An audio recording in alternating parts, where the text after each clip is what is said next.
Episode 2, baby! Let's just jump straight into this. At this point in taping, we had 30 convictions. 30 convictions? 30. We've had, I believe now, 22 since the first of this year. That's actually incredibly impressive, all things considered. 30 predators from around the United States brought to justice almost entirely by random people on the internet. Say what you like about their often strange methods, but it has worked. A profile that often includes a photo of a child obviously underage, like this one provided by the girl's mother. Excuse me? Like this one provided by the girl's mother. I would love to see the conversation that led to this happening. I get they can't just use the same photos all the time, but without further context it makes it sound like the group are just collecting photos of children for the express purpose of them being seen by predators that want to bang said children. It's very weird. And if I had a child, there ain't no chance in hell that I would hand over any photos for this. Not to mention, we never know if the child knows anything about this. It's rather unsettling. We wanted to know if most predators were all talk, or if they would really attempt to meet a child in person. Crazy. Here's a 46-year-old who calls himself the Sphinx 59. He thinks he's talking to a 12-year-old girl named Sarah. It takes him only 4 minutes of chatting online to ask her, "Are you a virgin?" I am so glad that people on the internet eventually stopped using text talk to communicate. The worst thing about doing verification calls is you have to smile while you're doing them, so it sounds like it in your voice, even if you don't mean it at all. This is actually really interesting personally, because I was watching a Sideways video, great channel, about the live-action Disney remakes, and he was saying the same thing in that in the original Beauty and the Beast, you can actually hear Belle smile when she sings the opening song. But this man, once he sees me and not a teen, realizes he's made a big mistake and runs for the door. She's a runner, she's a track star. She gon' run away when it gets hard. Hey, you're not gonna want to do that, I don't think. I've got literally no idea why Chris says this. This is by far the Predator's best option, especially during the first two stings without the police there. It's either get away pretty much scot-free, or have their face brandished across the TV for millions of people to watch. I get Chris wants an interview, and that's probably why he said it, but it's on a level as the Predator saying that they don't want to be on camera. What's it gonna do? It's a waste of breath. Also, fun fact, that guy turned up to the house twice. Once, he was met by a retired FBI officer, then he came back the next day, like a fool. Here's another guy who doesn't stay long. Hey, how are you? Good, how about yourself? Good. Why don't you have a seat right over here? No, thank you. Surely, this is the moment that the people in charge decided to get the police on board. Guy just ran off back into polite society. So does this guy. I'm sorry, see, this is all myself. No, I want to talk to you for a minute. I'm sorry. No, I want to talk to you. No, I'm sorry. He also makes a run for it, but he didn't come in a car, so he keeps running and running, presumably back to a bus station, trying desperately to hide his face. Just keep following him. This is fantastic television. They should have just kept driving and filming him all the way up until we saw his face. Or until they had to stop, one of the two. Why don't you have a seat? Thank you, sir. Nice seeing you. What you doing here? His name is Aladdin. So Aladdin is the first guy we've properly seen. He claims that he was here to just view the house. But do you think that if he was really there to be trying to buy the house, the estate agent would come out just like, "I could show you this house. Mold all over the curtains." I know that the house is for sale. Oh, that this house is for sale? Yes. Later, he decides to come clean. And you were talking with Sarah online? Yes. So all that other stuff in the house and all that, that was all a big fat lie? Yes. Okay. What a weird attempted defense.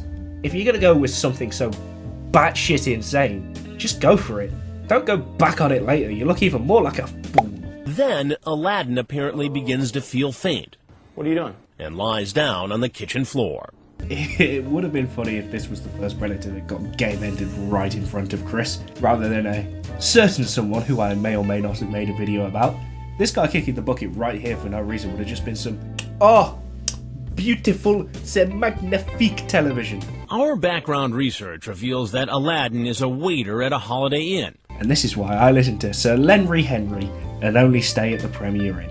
Next up is Joe Wundler, aka VA Male 69 2005. He was by far the worst guy I've ever talked to. On a real, this is the worst chat log so far. It's horrifying. I can't list some of the stuff that he wants to do because if I did, then YouTube would age restrict or take down the video.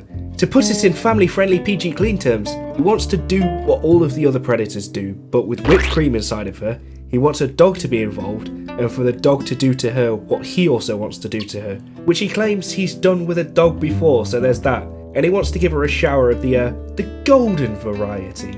It got so bad at points that the person chatting with him, who deals with predators on a nearly daily basis, had to take breaks from talking to him because it was that disturbing. If you want to read the chat log yourself, then the entire thing, as well as all of the available chat logs, will be linked in the description, but I highly recommend not reading it. On the Perverse Justice website, they have a slimiest rating system where people can rank the chat logs from 1 to 5 based on how bad they are, with 5 being very and 1 being not at all. The average for this chat is 4.84. It's the 3rd highest out of the 365 available, and it's the highest of any predator caught on this show throughout all time. It's so purely vile that to discuss it all would be a video in itself.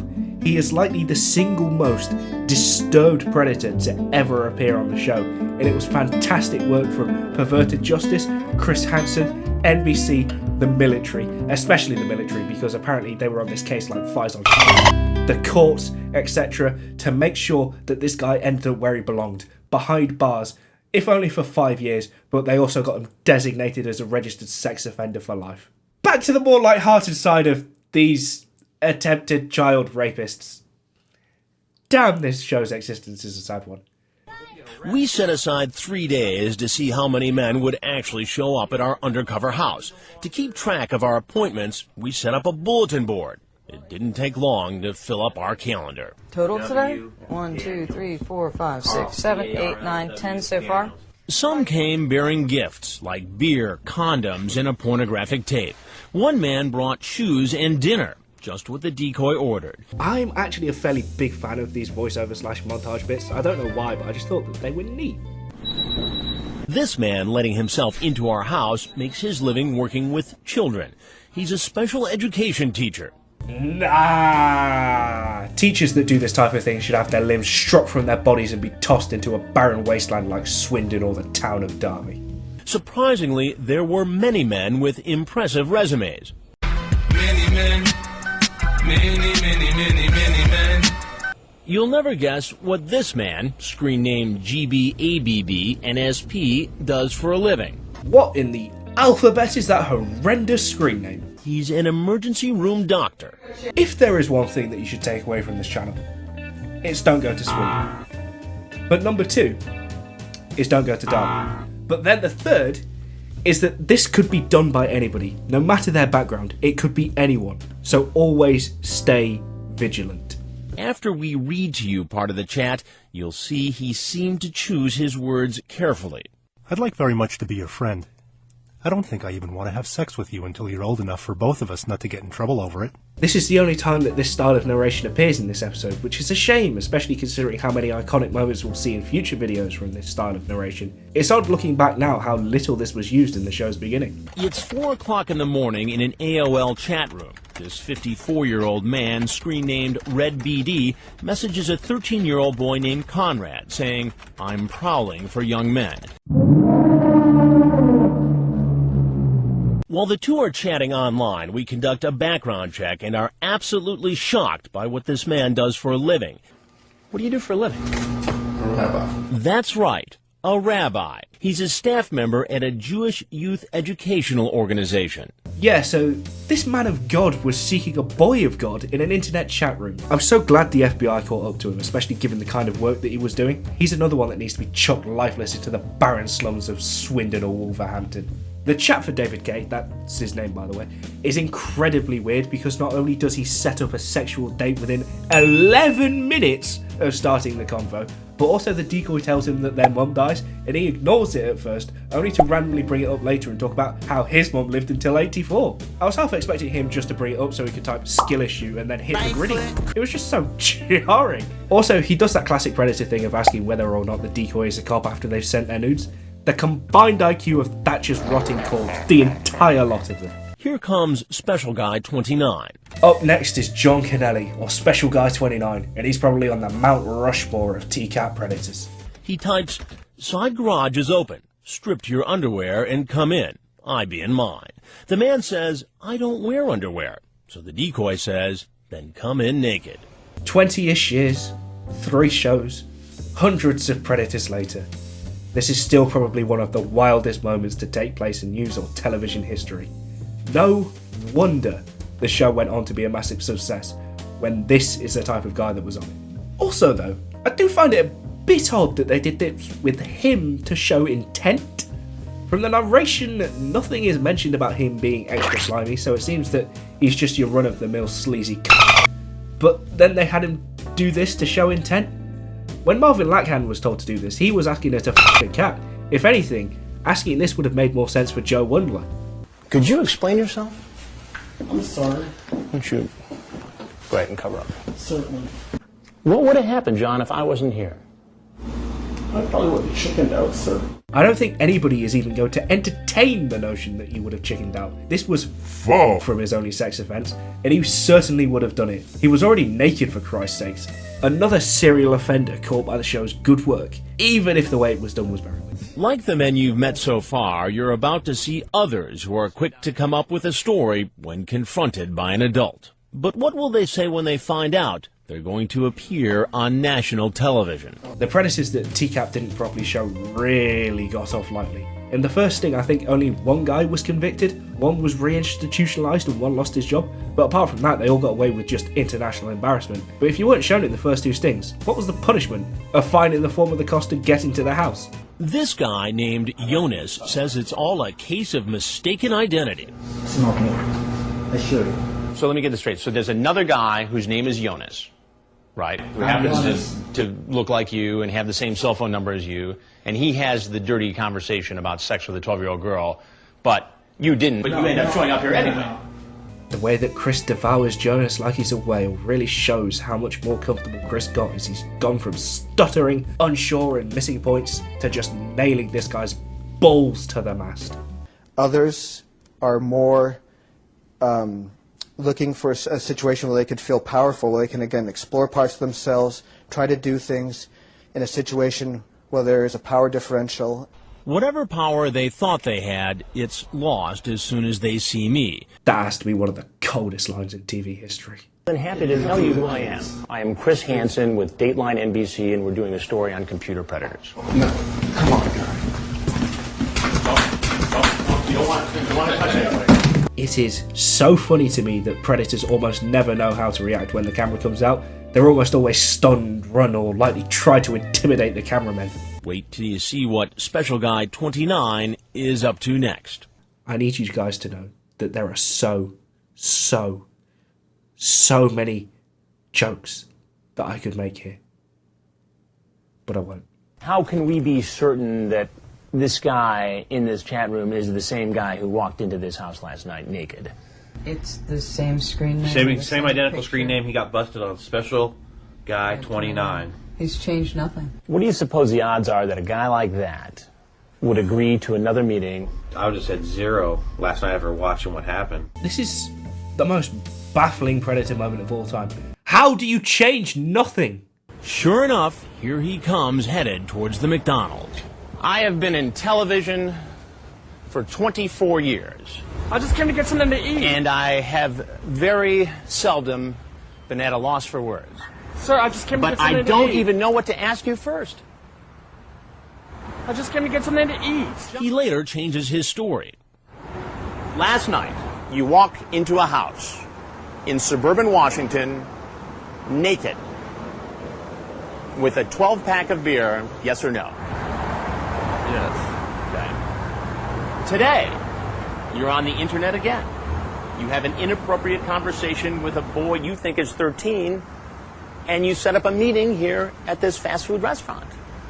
What was your intention? I don't know. The man admits he knows what he's doing is illegal.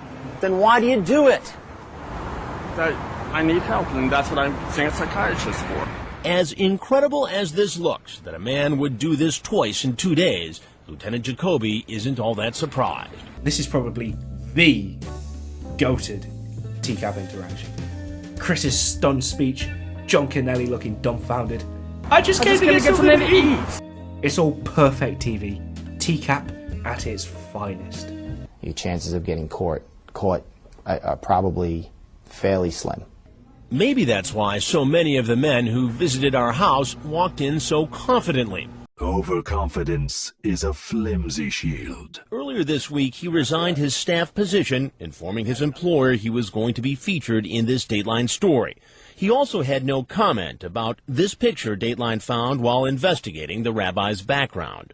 It shows Kay in a group photo, including 2 other rabbis caught and convicted of soliciting a child for sex on the internet. I'm being 100% serious when I say that I really hope every single person in this photo was meticulously investigated, because once is a lone wolf, twice is a coincidence, 3 times feels extremely fishy. Also, I can't let this video end without talking first about the TCAP music. I mentioned it in the previous episode review, which I highly recommend you go and watch after this one, but the music they use really does bang.